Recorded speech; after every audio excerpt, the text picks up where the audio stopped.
നമസ്കാരം, ഞാൻ ഭഗത് മാനുവൽ. ഈ വർഷം എനിക്ക് കിട്ടിയ ഏറ്റവും വലിയ ഭാഗ്യമാണ് ഫുക്രി എന്ന സിദ്ദിഖ് സാറിന്റെ പടത്തിൽ ഒരു അവസരം കിട്ടി. ഇത് സിദ്ദിഖ് സാർ ഡയറക്റ്റ് ചെയ്ത് ജെൻസാറിനും അതുപോലെ തന്നെ വൈശാഖരാജസായ സിദ്ദിഖിനെ പോയിട്ട് പ്രൊഡ്യൂസ് ചെയ്ത സ്റ്റാറ്റിസിന്റെ ബാനറിലുള്ള സിനിമയാണ്. സിദ്ദിഖ് സാറിന്റെ പടം ചെയ്യാൻ പറ്റുക എന്ന് പറഞ്ഞാൽ ഏതൊരു ആക്ടറിനെ സംബന്ധിച്ചും വലിയൊരു ഭാഗ്യം തന്നെയാണ്.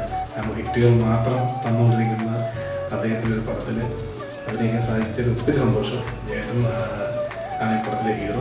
ജയേട്ടനൊപ്പം ത്രൂ ഔട്ട് ഉള്ളൊരു ക്യാരക്ടറാണ് എൻ്റെ. ഫ്രാങ്ക്ലിൻ എന്നാണ് എൻ്റെ ക്യാരക്ടറിൻ്റെ പേര്. ഞങ്ങളുടെ കൂട്ടത്തിൽ നിയാസിക്ക, നിർമ്മൽ പാലാടി, ഞങ്ങൾ കൂടെ ഉള്ള വേറെ 2 ക്യാരക്ടേഴ്സാണ്. ഞങ്ങൾ 4 പേര് ഇങ്ങനെ ത്രൂ ഔട്ട് ഉള്ള ക്യാരക്ടേഴ്സാണ്. നായകന്മാർ അനു സിത്താരയും അതുപോലെ പ്രയാഗ മാർട്ടിൻ, നടൻ സിദ്ദിഖ, അതുപോലെ ലാൽ സാർ. ഇവരുടെ കൂടെ അഭിനയിക്കാൻ പറ്റുക, കോമ്പിനേഷൻ സീൻ ചെയ്യാൻ പറ്റുക എന്ന് പറഞ്ഞാൽ അതൊരു ഭയങ്കര എക്സ്പീരിയൻസ് ആണ്. ഫുക്രി എന്ന കുടുംബത്തിലെ ഒരംഗം എന്നെയും ആക്കിയതിൽ ഒത്തിരി നന്ദിയുണ്ട് സിദ്ദിഖ് സാറിനോട്. ഈ നിമിഷം ഞാൻ നന്ദി പറയുകയാണ്. എൻ്റെ പ്രൊഡ്യൂസേഴ്സ് സിദ്ദിഖയും അതുപോലെ തന്നെ വൈശാഖരാജനും ജെൻസോ ചേട്ടൻ, ഇവർ 3 കൂട്ടാണ് ഈ പടം പ്രൊഡ്യൂസ് ചെയ്തിരിക്കുന്നത്. ഇപ്പോൾ ഉള്ള എല്ലാ മിക്ക കാര്യങ്ങളെയും സാർ ഈ പടത്തിൽ ഉൾപ്പെടുത്തിയിട്ടുണ്ട്.